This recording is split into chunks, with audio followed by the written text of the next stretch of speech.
दोस्तों, शनि नौकरी और व्यापार के कारक हैं जो इस समय पर मीन राशि में वक्री गति से चल रहे हैं। 28 नवंबर से मीन राशि में ही शनिदेव मार्गी होने वाले हैं। इस पर मैं एक वीडियो ऑलरेडी शेयर कर चुका हूँ। वो वीडियो अगर आपने नहीं देखा तो उसका लिंक डिस्क्रिप्शन में हमारी टीम डाल देगी। उस वीडियो को ज़रूर देखिएगा, आपको भूमिका समझ में आ जाएगी कि शनिदेव मार्गी हो रहे हैं 28 नवंबर से, और जहां वो जुलाई 2026 तक मार्गी रहेंगे मीन राशि के अंदर ही। इसका इम्पैक्ट पड़ेगा हर राशि पर। अब आप जानते ही हैं, शनिदेव जैसा मैंने कहा नौकरी और व्यापार के कारक हैं। और दोस्तों, जितना मर्जी आप कह लो, नौकरी और व्यापार तो हर व्यक्ति ने करना है, कुछ ना कुछ काम तो करना ही है। कर्म के कारक हैं, कर्म का फल देने के लिए कहते हैं न्यायाधीश हैं। तो शनि देव का राशि परिवर्तन करना हो, वक्री होना हो, साढ़े साती का शुरू होना हो या खत्म होना हो, कहीं ना कहीं जीवन पे कुछ प्रभाव डालता है। हाँ, वो अलग बात है कि किसी तरह के डर की जरूरत नहीं है, क्योंकि सब कुछ कर्म पे बेस्ड है। दोस्तों, जो भाग्य से फल मिलना है, आपके हाथ में भाग्य का फल नहीं है, आपके हाथ में कर्म है। तो कर्म कैसे करना है, कर्म कितने अच्छे से करना है, ये सब कुछ शनि की पोजीशन देखा जाता है। और उसका फल क्या मिलेगा, उसके लिए हम बाकी ग्रहों को भी देखते हैं। सिर्फ एक ग्रह से कभी भी प्रेडिक्शन नहीं होती। तो दोस्तों, मैंने पिछले वीडियो में मेष से कन्या राशि तक क्या प्रभाव पड़ेगा इस गोचर का, ये आपसे बात करी थी, कोशिश करी थी आपको सही इंफॉर्मेशन दें। मैं फिर याद दिला दूं, हम अपॉर्चुनिटीज ट्राई कर रहे हैं, और जो पोटेंशियल डिसएडवांटेज या ड्रॉबैक्स होने वाले हैं, या कुछ ऐसा नेगेटिव कुछ हमें अगर दिखता है कि इस गोचर का होने वाला है, तो हम पहले ही कुछ उपाय करके उस नेगेटिव को कम करने की कोशिश करते हैं। कहीं पर भी डरने की जरूरत नहीं है, पॉजिटिव सोचिए, काम जरूर बनेगा। आज बात करूंगा तुला राशि से मीन राशि पर क्या असर पड़ेगा और क्या उपाय किए जा सकते हैं। अंत तक हमारे साथ बने रहें। मैं विकास मल्होत्रा स्वागत करता हूं आपका लाल किताब एस्ट्रो सेंटर चैनल पर।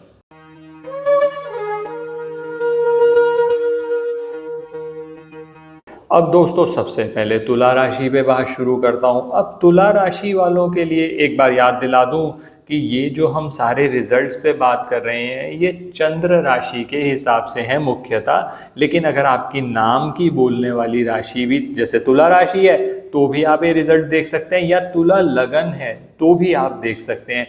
मुख्यतः हम चंद्र राशि के हिसाब से ये सारे के सारे बातें करते हैं, उसी के हिसाब से उपाय बताए जाते हैं। अब तुला राशि वालों के लिए बात करी जाए तो ये जो गोचर हो रहा है, शनिदेव मार्गी जो हो रहे हैं, उनके छठे भाव में हो रहे हैं। अब छठा भाव किससे संबंधित है, ऋण, रोग और शत्रु से। और दोस्तों, लोग ये भूल जाते हैं कि सिर्फ ऋण, रोग, शत्रु नहीं है, छठा भाव कंपटीशन का भी है। और आज की डेट में आप कंपटीशन में विजय प्राप्त कर सकें, वो तभी संभव होता है जब आपका छठा भाव स्ट्रांग होता है और छठे भाव में मेलिफिक्स बैठे हों, तो और ज़्यादा अच्छा रिजल्ट मिलता है। दोस्तों, अब शनिदेव का ये गोचर हो रहा है तुला राशि वालों के लिए छठे घर में।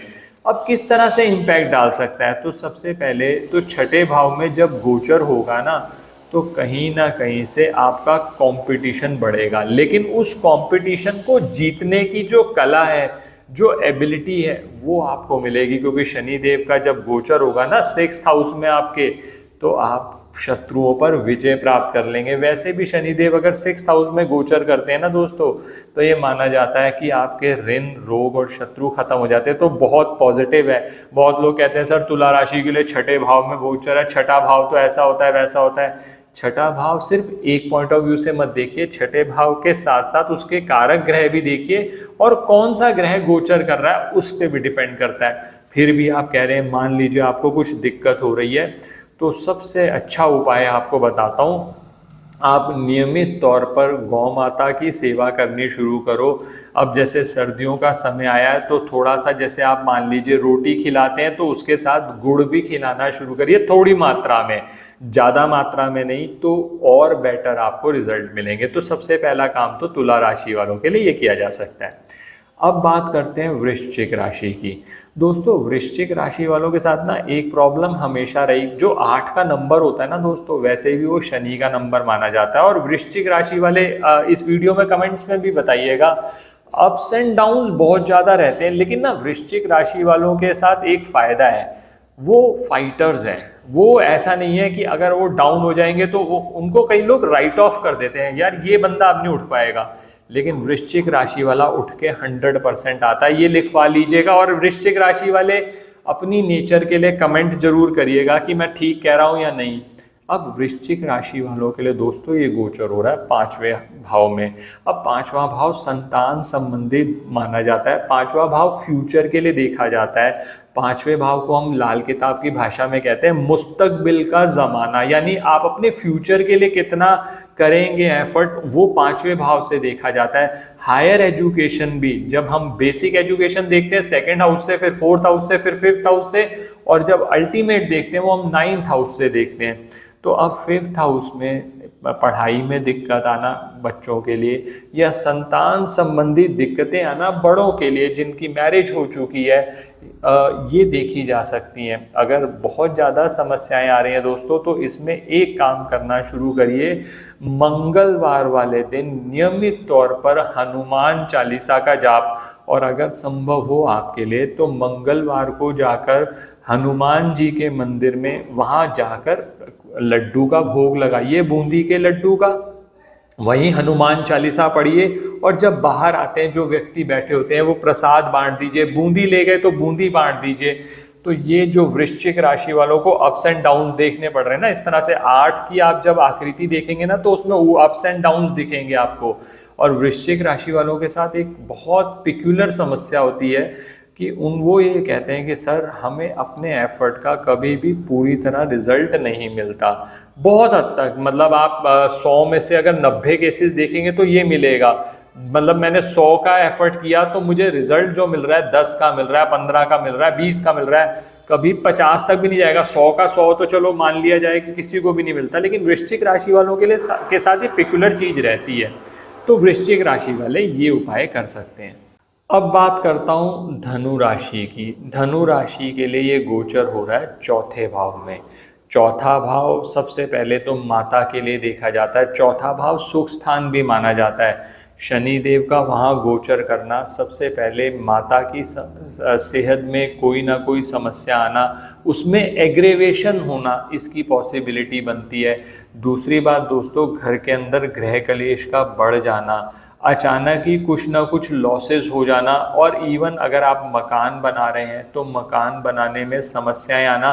बहुत लोग ऐसा कहते हैं कि सर हम बहुत समय से प्लानिंग कर रहे हैं कि मकान बदल लें, वो प्लानिंग में कहीं ना कहीं अटकाव आएगा। अगर बहुत ज़्यादा अटकाव है तो सबसे अच्छा तो यही रहता है आप अपनी पत्रिका के हिसाब से एक बार कंसल्ट कर लें, ताकि आपकी पत्रिका को विशेषता देखते हुए, सभी कॉम्बिनेशन देखते हुए आपको उपाय सजेस्ट किया जा सके। तब तक आप एक उपाय ये करिए, 2 मुट्ठी चावल ले लीजिए, ये 2 मुट्ठी चावल नियमित तौर पर कौवों को डालते रहिए। मान लीजिए आप कहते हैं कि कौवे नहीं मिलते, तो उस केस के अंदर ये किया जा सकता है, मजदूरों को नियमित तौर पर कुछ ना कुछ खाने के लिए दे सकते हैं। अगर पूरा खाना देना संभव नहीं है तो आप समोसे ले लीजिए, समोसे आप नियमित तौर पर शनिवार वाले दिन वो बंटवाने शुरू करें, तो आपके ये जो बार बार प्रॉब्लम्स आ रही थी, इन प्रॉब्लम्स में कमी आ जाएगी। अब बात करते हैं दोस्तों मकर राशि की। अब मकर राशि की बात करी जाए तो ये जो गोचर हो रहा है 3rd हाउस में हो रहा है। अब 3rd हाउस में ये गोचर होना, 3rd हाउस में दोस्तों एक थोड़ा सा नुकसान ये रहता है कि शनिदेव कहीं ना कहीं फाइनेंशियल टाइटनेस देते हैं, लेकिन 3rd हाउस जो है वो कम्युनिकेशन से भी संबंधित माना जाता है। तो ऐसा संभव होगा शॉर्ट जर्नीज आपकी हो या कम्युनिकेशन एबिलिटी को यूज़ करके। और दोस्तों मैं मकर राशि में जो लोग अपना बिजनेस कर रहे हैं या नौकरी कर रहे हैं, मैं उनको ये सजेस्ट करना चाहूँगा कि आप अपनी डिजिटल मार्केटिंग के स्किल्स, बहुत सारे लोग हमारे पास आते हैं कि सर मैं ये बिज़नेस कर रहा हूँ, बिज़नेस अच्छा चल नहीं रहा, बिज़नेस में ग्रोथ चाहिए, तो दोस्तों डिजिटल मार्केटिंग, क्योंकि आजकल आप देख ही रहे हैं रील्स का ज़माना है। जैसे बहुत सारे लोग जो हमसे जुड़े थे, हमने उनको ये सजेस्ट किया तो उन्होंने जैसे कोई कपड़ा बेच रहा है तो उन्होंने कपड़ों की रील बना बना कर इंस्टाग्राम पे डालनी शुरू करी, तो उससे उनको रिस्पॉन्स जनरेट हुआ। तो दोस्तों कोशिश ये करो, अपने लिए प्लेटफॉर्म चूज कर लो। हर बार ऐसा संभव नहीं होता कि आप अपना चैनल ही बनाओ यूट्यूब पे, कोई बात नहीं, यूट्यूब पे ना सही अपनी वेबसाइट को अपडेट करिए, नई सर्विसेज लाइए। आप देखिएगा ये पीरियड आपके लिए बहुत अच्छा रहेगा। वैसे भी शनिदेव लगन लॉर्ड भी माने जाते हैं। अगर राशि के हिसाब से भी बात करूं मैं, तो इस राशि के लिए शनिदेव के रिजल्ट जनरली अच्छे ही रहते हैं। तो मौका अच्छा है, शॉर्ट जर्नी से हो सकता है आपको बिजनेस की अपॉर्चुनिटीज भी आए। कम्युनिकेशन स्किल्स अच्छी रखिए, थोड़ा सा बुध का साथ और ले लीजिए दोस्तों। इसके लिए नियमित तौर पर आप क्या करिए, बर्ड्स के लिए, पक्षियों के लिए कुछ ना कुछ अपनी तरफ से सतनाजा डाल सकते हो, आप बाजरा डाल सकते हो, वो नियमित तौर पर डालते रहें। कौवे को आप नियमित तौर पर पनीर डालते रहें, तो आप देखिएगा आपके ये काम बनने शुरू हो जाएंगे। अब बात करते हैं दोस्तों कुंभ राशि वालों के लिए। अब कुंभ राशि वालों की बात करी जाए तो शनिदेव का गोचर हो रहा है उनके सेकंड हाउस में। और सबसे बड़ी बात यह है कि सेकंड हाउस में गोचर कर रहे हैं और राहु उनके इसी राशि में ही राहु भी हैं, और अलग अलग समय पर और ग्रह भी आते रहते हैं। तो ऐसी स्थिति में कुंभ राशि वालों को ये बहुत अच्छा अपॉर्चुनिटी है, जहाँ पर वो अपने परिवार का साथ लेकर जो काम उनके अटके हुए थे उनको बना सकते हैं। और अगर मान लीजिए कामों को कंप्लीट करने में कोई दिक्कत आ रही है या कोई परेशानी आ रही है, तो नियमित तौर पर शनिदेव के मंदिर में जाकर आप एक दीपक जला के आएँ। और दूसरा आप एक कार्य ये करना शुरू करिए, अगर शनिदेव के मंदिर में या आसपास शनिदेव मंदिर नहीं है, आपके लिए जाना संभव नहीं है, तो पीपल के वृक्ष के पास आप दीपक नियमित तौर पर जलाएं। आप देखिएगा जो ये प्रॉब्लम्स आ रही थी आपकी, वो प्रॉब्लम्स, धन संबंधी समस्या भी दूर होगी, और नए क्लाइंट्स बनने का, अगर आप बिजनेस कर रहे हैं तो नए क्लाइंट्स बनने का भी मौका आएगा। अब बात करता हूँ आखिरी राशि मीन राशि पे। मीन राशि वालों के लिए ये गोचर दोस्तों लगन में ही हो रहा है। लगन में शनिदेव के रिजल्ट बहुत अच्छे नहीं माने जाते, क्योंकि काल पुरुष की कुंडली के हिसाब से भी जब फर्स्ट हाउस में शनिदेव आ जाते हैं तो नीच के हो जाते हैं। तो ऐसी स्थिति में थोड़ा सा कोशिश ये करिए, सबसे अच्छा उपाय मैं आपको बता के जा रहा हूँ, आप ये करके देखिएगा 100% लाभ होगा। इसमें करना क्या है, मछलियों को नियमित तौर पर आप चारा डालना शुरू करो। चारे में क्या कर सकते हो, आटे की छोटी छोटी गोलियां बना लीजिए, जौ के आटे की गोलियां बना लीजिए, चाहे गेहूं के आटे की चाहे जौ के आटे की, वो नियमित तौर पर मछलियों को आप डालते रहें।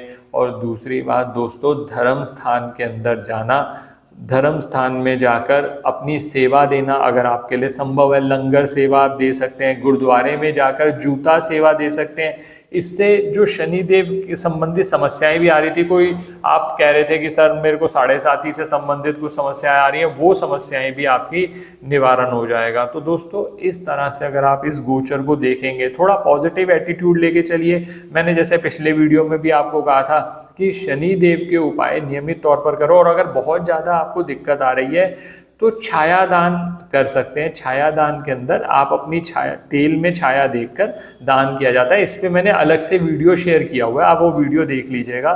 वो छाया दान, अगर शनि से संबंधित प्रॉब्लम्स बहुत बढ़ गई हैं तो वो एकदम आपको रिलीफ दे देता है। तो वो वीडियो जरूर देखिएगा, हमारे चैनल पर मिल जाएगा। तो इस तरह से आप शनिदेव के उपाय करेंगे तो ये गोचर आपके लिए फेवरेबल हो जाएगा। आशा करता हूँ दोस्तों वीडियो पसंद आया होगा। अगर वीडियो पसंद आया तो लाइक करें, बाकी लोगों के साथ भी शेयर करें। चैनल पे नए हैं, अब तक सब्सक्राइब नहीं किया तो प्लीज़ सब्सक्राइब कर दें। बेल बटन को पुश करना ना भूलें ताकि वीडियोस की नोटिफिकेशन आपको आ जाए। ज्योतिषीय परामर्श के लिए हमारी वेबसाइट पर विजिट करके अपॉइंटमेंट बुक कर सकते हैं। ये जो नंबर रिफ्लेक्ट हो रहा है इस पर 10 से 6 बजे के बीच में मैसेज कर दीजिए, आपको सेम डे नहीं तो नेक्स्ट डे तक रिप्लाई आ जाएगा। धन्यवाद दोस्तों।